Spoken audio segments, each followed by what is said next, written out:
Good morning class 6। ये आपका part 12 है आपकी हिंदी की बुक का। इसमें हम पढ़ेंगे प्रेम में परमेश्वर। आपका पार्ट का नाम है प्रेम में परमेश्वर। तो मतलब जैसे आपको पार्ट के नाम से समझ में आ रहा होगा कि मतलब प्रेम, अगर हम किसी के साथ प्रेम से बात करेंगे और किसी से अच्छे से प्यार से रहेंगे उसके साथ, तो मतलब प्रेम में ही परमेश्वर, मतलब प्रेम जहाँ पर होता है वहाँ पर ही भगवान होते हैं, है ना। तो अब पढ़ते हैं स्टोरी आपके, कहानी आपकी पढ़ते हैं कि आपके चैप्टर में क्या बोला हुआ है। किसी गांव में मूरत नाम का एक बनिया रहता था। अब एक गांव की बात हो रही है जहाँ पे एक बनिया रहता था जिसका नाम क्या था, मूरत नाम था। सड़क पर उसकी छोटी सी दुकान थी। ठीक है, मतलब एक बनिया रहता था जिसकी एक छोटी सी दुकान थी। वहाँ रहते उसे बहुत समय हो चुका था, वहाँ पर रहते उसको बहुत समय हो चुका था, इसलिए वहाँ के सब निवासियों को वो भली भांति जानते थे। इसलिए वहाँ पर जो भी लोग रहते थे वो उसको अच्छी तरह से जानता था। वह बड़ा सदाचारी, सत्यवक्ता, व्यवहारिक और सुशील था। मतलब कि वो बहुत सच बोलता था और अच्छा नेचर था उसका, और बहुत सुशील था, मतलब अच्छा था। वो जो बात कहता उसे जरूर पूरा करता, वो जो भी बात बोलता था उसे पूरा करता था। ठीक है, कभी ढेले पर भी कम ना तोलता और ना ही घी तेल मिलाकर बेचता। और कभी वो मतलब कि ऐसा भी नहीं था, वो जैसे दुकानदार होते हैं कि कम सामान दे देते हैं पर पैसे पूरे लेते हैं, पर सामान कम दे देते हैं, कम तोलते हैं सामान, और जो तेल होता है और जो घी होता है उसमें मिलावट कर देते हैं, तो वो ऐसा नहीं करता था। ठीक है, चीज अच्छी ना होती तो ग्राहक से साफ साफ कह देता, धोखा ना देता था। अगर कोई चीज अच्छी नहीं होती थी तो वो ग्राहक को बता देता था, उनको धोखा नहीं देता था कि मतलब ऐसा नहीं कि हाँ अच्छा है आप ले जाओ, ऐसा नहीं होता था। अगर वो चीज अच्छी नहीं है तो वो उनको साफ साफ बता देता था। बढ़ती उम्र के साथ में वह भगवत भजन का प्रेमी हो गया, और जैसे जैसे उसकी उम्र बढ़ रही थी वैसे ही वो भगवान की श्रद्धा में लीन, मतलब कि भगवान की श्रद्धा करने लग गया था। ठीक है, उसके और बालक तो पहले ही मर चुके थे, उसके बाकी बालक तो पहले ही मर चुके थे। अंत में 3 साल का बालक छोड़कर उसकी स्त्री भी परलोक सिधार गई, और लास्ट में उसका एक छोटा सा बच्चा था 3 साल का, और उसको छोड़कर उसकी जो वाइफ थी वो भी मर गई। पहले तो मूरत ने क्या सोचा, इसे ननिहाल भेज दूं, मतलब इसके नानी के घर भेज दूं। पर फिर उसे बालक से प्रेम हो गया, पर उसे बालक से, उसका बेटा था, उसको प्यार हो गया। वह स्वयं उसका पालन करने लगा। वो उसने सोचा कि वह खुद ही उसको पालेगा। उसके जीवन का आधार अब यही बालक था। अब उसके जीने का आधार कौन था, वही 3 साल का बच्चा। इसी के लिए वह रात दिन काम किया करता था, लेकिन शायद संतान का सुख उसके भाग्य में ना लिखा ही नहीं था। इसी के लिए वो दिन रात काम करता था ताकि वो जो बच्चा है उसकी अच्छी परवरिश हो सके, पर उसके जीवन में, उसके भाग्य में संतान का सुख लिखा ही नहीं था। 20 वर्ष की अवस्था में यह बालक भी यमलोक को सुधार गया, और जब जैसे ही वो बच्चा 20 साल का हुआ वैसे ही वो भी मर गया। अब मूरत के शौक की कोई सीमा ही ना थी। अब मूरत मतलब कि बहुत उदास था, उसकी कोई सीमा नहीं थी। उसके पहले सारे बच्चे मर गए, फिर उसकी वाइफ मर गई, फिर जो लास्ट बच्चा बचा था जिसके लिए वो जीता था वो भी मर गया। उसका विशाल हिल गया, उसका विश्वास हिल गया, मतलब उसका विश्वास हिल गया, उसको किसी चीज पे विश्वास ही नहीं रहा। सदैव परमात्मा की निंदा कर वह कहा करता था, मतलब हर समय भगवान जी की बुराई करता था, और ये कहता था कि परमेश्वर बड़ा निर्दयी और अन्यायी है। मारना बूढ़े को चाहिए था, मार डाला युवक को। मतलब कि जो वो ये बोलते थे कि परमेश्वर कितने कैसे हैं, मतलब कि उनको बूढ़े, मतलब कि मुझे मारना चाहिए था, बूढ़े को मारना चाहिए था, बट उन्होंने क्या किया, बच्चों को मार दिया, मुझे अकेला छोड़ दिया।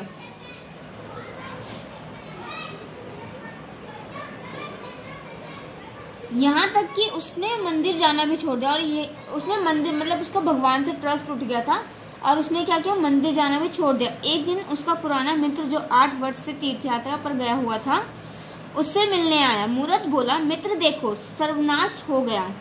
एक दिन उसका एक पुराना फ्रेंड था जो कि 8 वर्ष से तीर्थ यात्रा करने गया हुआ था, मतलब कि भगवान की उसमें गए हुए थे वो घूमने, भगवान जी के लिए यात्रा करने गए हुए थे, तीर्थ यात्रा पे गए हुए थे। तो फिर मूरत उनसे बोलता है अपने कि मित्र देखो सर्वनाश हो गया, सब कुछ खत्म हो गया, अब मेरा जीना व्यर्थ है, अब मेरा जीना जो है वो व्यर्थ है, मतलब बर्बाद है। मैं नित्य परमात्मा से यही विनती करता हूँ कि वह मुझे जल्दी संसार से उठा ले, और मैं भगवान से यही दुआ करता हूँ कि मुझे इस संसार से जल्दी से उठा ले। मैं अब किस आशा पर जीऊँ, मतलब मैं किस लिए जीऊँ, मेरा जीने का तो कोई कारण ही नहीं बचा, मैं क्यों जीऊँ।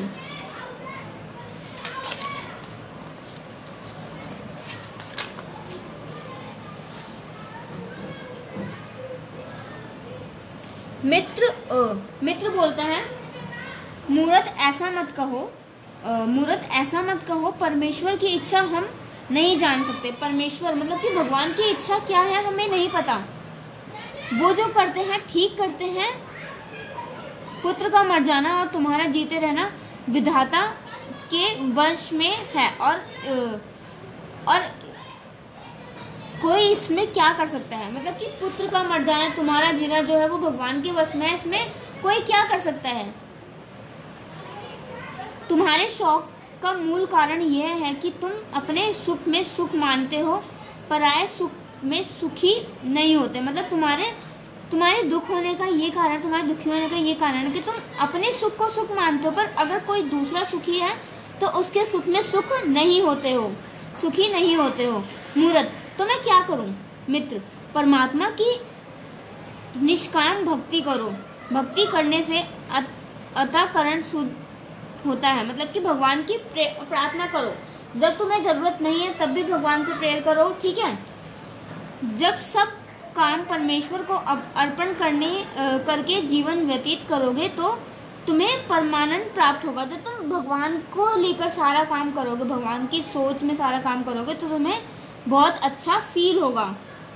मूरत, चित्त स्थिर करने का कोई उपाय तो बतलाओ, मतलब कि ये करने का कोई उपाय, कोई आइडिया तो दो। मित्र, गीता भक्तमालादि ग्रंथों का श्रवण, मतलब कि गीता का श्रवण करो और ग्रंथों का श्रवण करो, पाठन मनन क्रिया करो, मतलब भगवान की बुक पढ़ो, जो रामायण वगैरह होती हैं वो पढ़ो।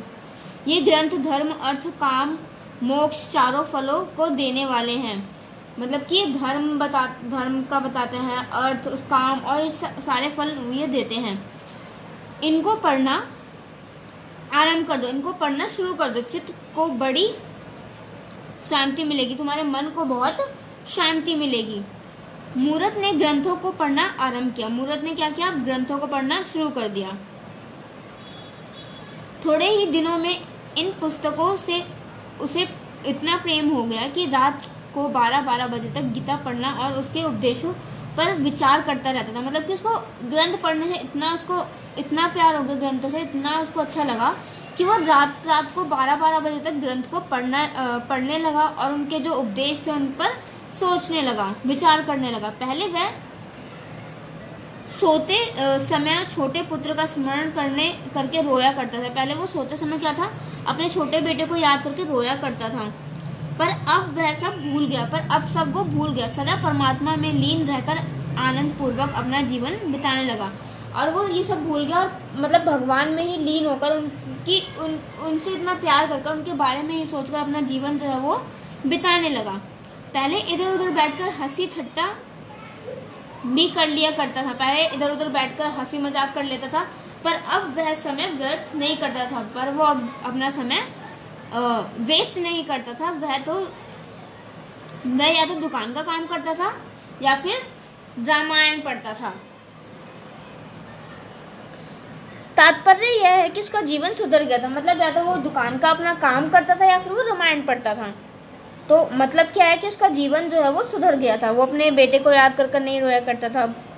एक दिन पुस्तक पढ़ते पढ़ते मूरत के मन में विचार आया कि जब ईश्वर सब प्राणियों पर दया करते हैं तो क्या मुझे सभी पर दया नहीं करनी चाहिए। कि एक बार वो बुक पढ़ रहा था, फिर उसके मन में एक विचार, उसके मन में एक सोच आई कि जब भगवान सब पर दया करते हैं तो क्या मुझे दया नहीं करनी चाहिए सब पर।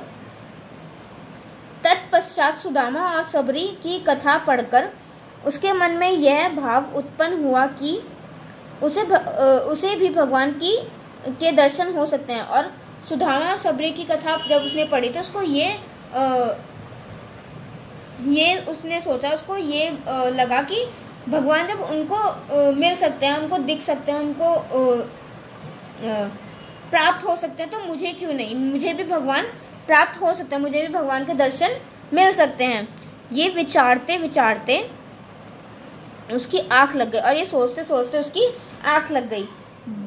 बाहर से किसी ने पुकारा, मूरत मूरत देख, याद रख मैं कल तुझे दर्शन दूंगा।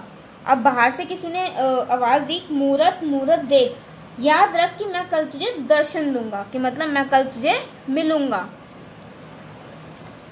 यह सुनकर वह दुकान के बाहर निकल कर आया। वह कौन था? यह सुनकर वह दुकान के बाहर निकल के आया। उसने बोला कि वह कौन था। वह चकित होकर सोचने लगा, यह स्वप्न है या अथवा जागृति, ये सपना है कि सच है, कुछ पता ना चला। वह दुकान के भीतर जाकर सो गया, वह दुकान के अंदर जाकर सो गया। अब आगे क्या हुआ वो हम अपनी नेक्स्ट वीडियो में पढ़ेंगे।